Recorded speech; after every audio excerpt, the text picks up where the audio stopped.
ہم جو بھی کرتے ہیں صرف کام جو کریں وہ رضائے الہی کے لیے کریں، رضائے الہی صرف اللہ کی رضا کے لیے، اس میں کوئی دوسری غرض نہ ہو، دوسری غرض نہ ہو۔ ایک شخص نوجوان ایک بزرگ کے پاس آ کے پوچھتا ہے، حضرت دوست کا مطلب کیا ہے؟ یہ اللہ والے ہوتے ہیں، ان کی کچھ اور سوچ ہوتی ہے۔ عالم کی عقل کام کرتے کرتے جہاں تھک جاتی ہے، ولی کی عقل وہاں سے کام کرنا شروع کرتی ہے۔ تو کہتا ہے حضرت میں بہت سے بڑے بڑے جاننے والوں سے پوچھا دوست کا مطلب کیا ہے، تو کسی نے کچھ بتایا۔ کسی نے کہا کہ دوست کا مطلب برے وقت میں کام آنا، کسی نے کہا کہ دوست کا مطلب ہر وقت ساتھ رہنا، ہمیشہ دل لگانا، الگ الگ بتائے، مگر مجھے کچھ سمجھ میں نہیں آیا۔ تو میں نے سوچا کہ آپ سے پوچھوں، آپ اللہ والے ہیں، بتائیے دوست کا مطلب کیا ہے؟ تو اللہ کے ولی اللہ والے نے بتایا کہ ارے پاگل، دوست کا کوئی مطلب نہیں ہوتا، جہاں مطلب ہوتا ہے وہاں دوست نہیں ہوتا۔ بتانے کا انداز دیکھو، ارے پاگل، دوست کا کوئی مطلب نہیں ہوتا، جہاں مطلب ہوتا ہے وہاں دوست نہیں ہوتا۔ یہ کہہ کے فرماتے ہیں ہم بھی ویسے ہی اس کے دوست ہیں، مطلب سے اس کی عبادت نہیں کرتے۔ یہ کہہ کر رابعہ بصری رضی اللہ تعالیٰ عنہ کا واقعہ سناتے ہیں۔ رابعہ بصری رضی اللہ تعالیٰ عنہ ایک ہاتھ میں لوٹا لیے، ایک ہاتھ میں چراغ لیے جا رہی تھی، تو لوگوں نے پوچھا رابعہ کہاں جا رہی ہیں؟ تو رابعہ بصری فرماتی ہیں کہ میں اس چراغ سے جنت کو جلا دوں گی، اس لوٹے پانی سے جہنم کو بجھا دوں گی۔ لوگوں نے پوچھا کیوں؟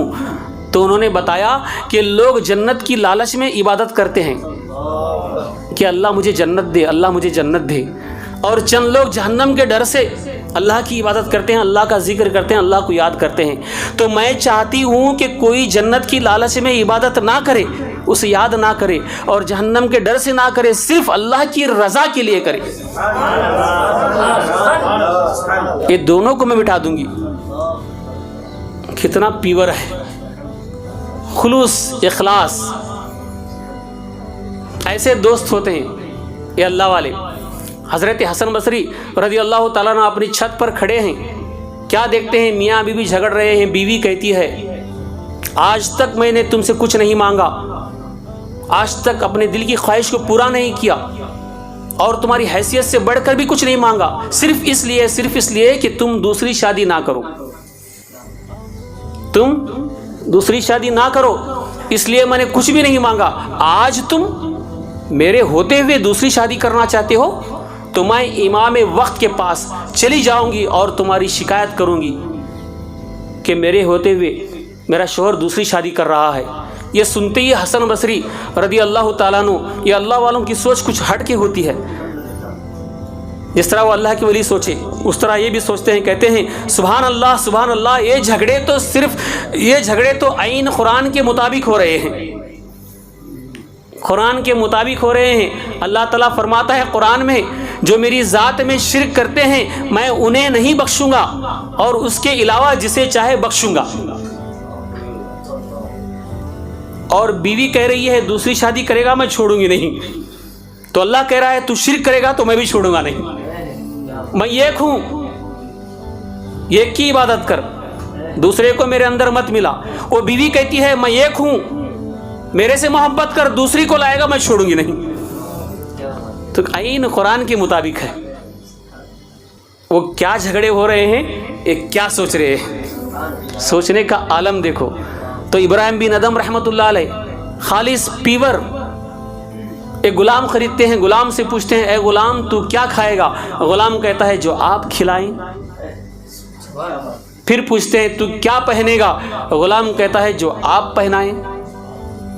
پھر پوچھتے ہیں ارے تیری مرضی کیا ہے بول یار؟ غلام کہتا ہے آقا، غلام کی کوئی مرضی نہیں ہوتی، جو مالک کھانا کھلائے وہی اس کا کھانا، جو مالک پہنائے وہی اس کا کپڑا، جو مالک کی مرضی وہی اس کی مرضی۔ یہ کہتے ہی ابراہیم بن ادم رحمۃ اللہ علیہ گشت کھا کے نیچے گرتے ہیں۔ تھوڑی دیر کے بعد ان کی چاہنے والے اٹھاتے ہیں، پوچھتے ہیں حضرت کیا بات ہے؟ یہ غلام کی باتیں سن کے آپ بے ہوش ہو گئے، کیا بات ہے؟ تو فرماتے ہیں مجھے ایک بات، یہ غلام کی باتیں سن کے ایک بات یاد آ گئی، کاش ایسا غلام میں اس کا بنتا تو کتنا اچھا ہوتا۔ ایسا غلام جو ہے میرا غلام ہے، ویسا غلام اس کا میں بنا نہیں۔ وہ جو کھلائے وہی میرا کھانا، وہ جو پہنائے وہی میرا کپڑا، اس کی مرضی میری مرضی، مگر یہ بن نہیں پا رہا ہوں۔ میں کب بنوں گا ایسا؟ میں کب بنوں گا؟ دیکھو اللہ والے کیسے سوچتے ہیں، ہمارا تمہارا سوچنے کا انداز کیا ہوتا ہے، ان کا انداز کیا ہوتا ہے۔ تو اللہ تعالیٰ ان کے ذہن کو پاک پر دیا ہوتا ہے، تو ہر وقت اس کی یاد میں رہتے ہیں، تو ان کا عالم ہی کچھ اور ہوتا ہے۔ تو اس لیے جو بھی کرو اس کی رضا کے لیے کرو، اس میں کچھ ملاوٹ نہ آئے۔ سجدوں کے عوض جنت ملے، عوض کا معنی بدلہ، سجدوں کے عوض جنت ملے یہ بات مجھے منظور نہیں، سجدوں کے عوض جنت ملے یہ بات مجھے منظور نہیں، بے لوث عبادت کرتا ہوں بندہ ہوں کوئی مزدور نہیں۔ بے لوث کا معنی ہوتا ہے بے غرض عبادت کرتا ہوں بندہ ہوں کوئی مزدور نہیں، پیمنٹ لینے کے لیے مزدور نہیں، لیبر نہیں، میں اس کا بندہ ہوں۔ ٹیلس مستری کے پاس پیمنٹ مانگتا ہے لیبر، میرا پیمنٹ لاؤ صاحب، ہفتہ کام کیا۔ گونڈی مستری پاس پیمنٹ مانگتا ہے، مگر اللہ سے تو بندہ کہتا ہے سجدوں کے عوض جنت ملے یہ بات مجھے منظور نہیں، بے لوث عبادت کرتا ہوں بندہ ہوں کوئی مزدور نہیں۔ یہ عبادت ہے خدا کی کوئی تجارت نہیں، یہ عبادت ہے خدا کی کوئی تجارت نہیں، ارے نادان یہاں فائدے کی تمنا نہیں کرتے، ارے نادان یہاں فائدے کی تمنا نہیں کرتے۔ یہ عبادت، یہ ایک سجدہ 1000 سجدوں پر بھاری ہے۔ تو اپنے اندر اخلاص پیدا کرو، کچھ غرض نہ ہو، اللہ دے تو بھی عبادت کرو، نہ دے تو بھی عبادت کرو، بیماری میں عبادت کرو، ہر وقت اسے یاد کرتے رہو، مولا تیری مرضی میری مرضی۔ ایک اللہ کے ولی فرماتے ہیں اللہ تعالیٰ بروز قیامت مجھ سے کہہ دے جہنم میں چلا جا، تو لوگ جنت میں کیسے دوڑ کے جائیں گے اس طرح میں جہنم میں دوڑ کے جاؤں گا۔ لوگ کہتے ہیں حضرت جہنم میں جائیں گے آپ؟ کیا بات کرتے ہیں، جنت میں نہیں جائیں گے، جہنم بہت بھیانک ہے۔ تو فرماتے ہیں تمہاری جیسی خواہش ہے میری بھی ویسی خواہش ہے، جنت میں جاؤں جنت میں جاؤں جنت میں جاؤں جنت میں جاؤں، مگر میرے رب کی خواہش ہے کہ جہنم میں جا جہنم میں جا جہنم میں جا۔ تو اس کی خواہش پر اپنی خواہش کو میں قربان کر چکا ہوں، اس کی مرضی میری مرضی، خالص پیور ایسی عبادت، نام کے لیے نہیں۔ ٹرین میں جا رہے تھے، السلام علیکم، سامنے والے نے وعلیکم السلام، آمنے سامنے سیٹ آئی تھی، آپ کا اسم شریف نام کیا ہے؟ تو کہا الحاج عبد الرحمن میرا نام ہے۔ سامنے والا ماشاء اللہ اچھا نام ہے۔ اس نے پوچھا آپ کا اسم شریف آپ کا نام کیا ہے؟ تو کہا نمازی عبد الکریم میرا نام ہے۔ سامنے والے نے پوچھا یہ نمازی عبد الکریم پہلی بار سن رہا ہوں، ایسا نام کیوں؟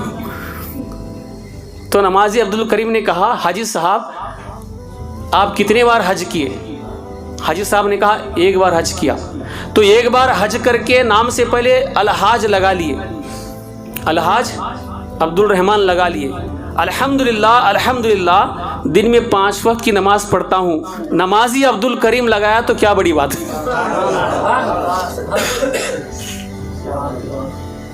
نمازی عبد الکریم لگایا تو کیا بڑی بات۔ یہ عبادت ہے خدا کی کوئی تجارت نہیں، ارے نادان یہاں فائدے کی تمنا نہیں کرتے، سب فنا کر سب مٹھا دے، عزت دینے والا اللہ ہے، ذلت دینے والا اللہ ہے۔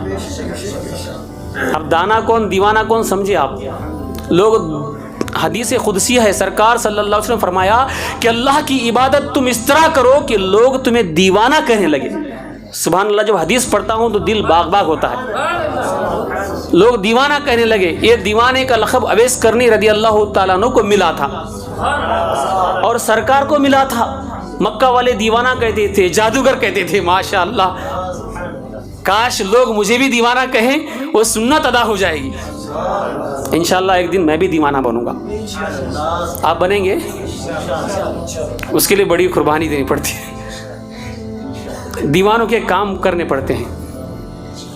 اس لیے فرماتے ہیں عشق کلندر بو علی کرتا ہے، عشق کلندر بو علی کرتا ہے، عشق پاگل نہیں پاگل کو ولی کرتا ہے. عشق ایسی چیز ہے جب ہوتی ہے تو وہ عالم ہوتا ہے.